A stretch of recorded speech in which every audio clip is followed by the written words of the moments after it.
안녕하세요. 법률사무소 CEO의 최재훈 변호사입니다. 제가 예전에 했던 사건 중에 좀 결과가 좋았던 사건, 계속 결과가 좋았던 사건들만 설명드려서 뭐 다행히 사건이 뭐 얼마나 많길래 뭐 1, 2 사건만 설명하냐 그렇게 생각하시는 분 있을 수 있죠. 결과가 안 좋았던 경우도 있긴 하거든요. 전반적으로는 좀 결과가 좋아요. 열심히 하면 결과는 좀 좋거든요. 듣고 이해하기 쉬운 사건들을 좀 설명을 드립니다. 줄여서 설명드리고 있는 점, 복잡하고 어려운 사건들은 시간 좀 많이 들여서 설명드릴 수 있는 시간 가져보도록 하겠습니다. 근로기준법 위반, 근로자 퇴직급여보장법 위반, 하나의 사건인데, 근로자가 퇴직했을 때 14일 이내에 퇴직금 또는 미지급했던 임금, 금품들 이런 것들을 정산해야 되거든요. 퇴직한 시점으로부터 14일 이내에 퇴직금을 안 주면 형사법적으로 처벌받을 수 있습니다. 피고인이 어떤 회사의 사장님이었어요. 회사가 공교롭게도 파산을 해버린 거예요.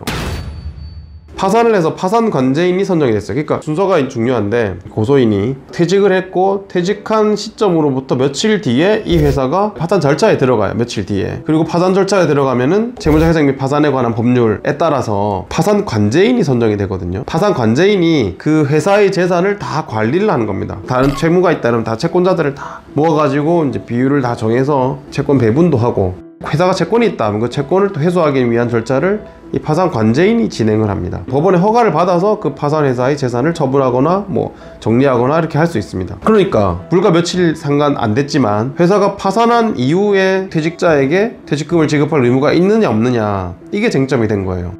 당연히 근로자는 퇴직금 안 주냐, 14일 지났는데 해서 이 대표이사를 고소를 한 거고, 고발당한 이 사람 입장에서는 아니 내가 파산했는데 내 돈도 아니고 파산 관제인이 다 관리하는 돈인데 그럼 내가 지급할 의무가 없다, 이래가지고 이제 항변을 했던 거죠. 저는 이 대표이사를 이제 변호를 했었는데, 사실 근로자분들 입장에서는 좀 괘씸할 수 있습니다. 근로자 퇴직했는데 뭐 책임도 안 지는 거 아니냐. 법리적으로만 따져보면 대표이사는 지급할 권한이 사실은 없는 게 맞죠. 사실 이런 관련된 법리는 굉장히 많아요. 파산이 될 수도 있고 회생 절차에 들어갈 수도 있잖아요. 이 회사가 회생 절차에 들어갔을 때도 그 관리인이 선정이 되는데, 심지어 이제 관리인이라고 하더라도 법원의 승인을 허가를 받아야 되기 때문에 돈을 마음대로 막 이렇게 지급하고 할 수 없어요. 퇴직금을 지급하더라도 법원의 승인을 받아도 줘야 되거든요. 14일 이내에 퇴직금을 지급하지 않은 사람들에 대한 책임이 누구한테 있느냐, 이건 굉장히 논란이 될 수밖에 없습니다. 법원에 또 승인을 받아야 되고 재산을 함부로 막 쓸 수가 없기 때문에 퇴직금을 14일 이내에 지급하지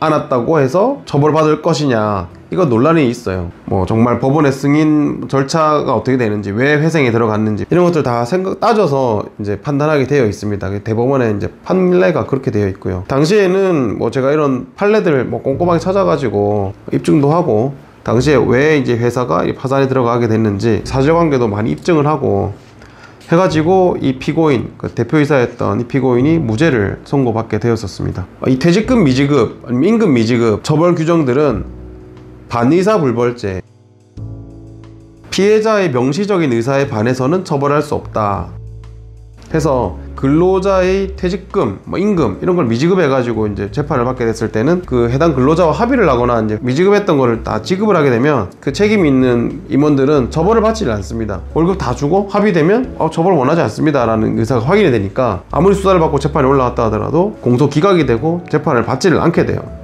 처벌을 받지를 않게 되죠. 그래서 이런 부분도 좀 알고 계시면, 분쟁이 생겨서 대표이사님들 같은 경우에는 빨리 합의를 하는 게 낫습니다. 금액을 다 지급을 하지 않더라도 언제까지 내가 담보를 제공하든지 어떻게 해서 합의를 꼭 하겠다 하면 처벌을 받지는 않거든요. 피해자분들이든 이 재판을 받게 된 피고인분들이든 어떻게 진행할 건지, 어떻게 해야 될지 법률 전문가랑 충실하게 이제 상담을 하고 진행 방향을 결정하는 것이 좋습니다. 다음번에도 제가 했던 사건 가지고 또 설명드릴 부분이 있으면 설명드리는 시간을 갖도록 하겠습니다. 네, 오늘도 시청해 주셔서 감사합니다.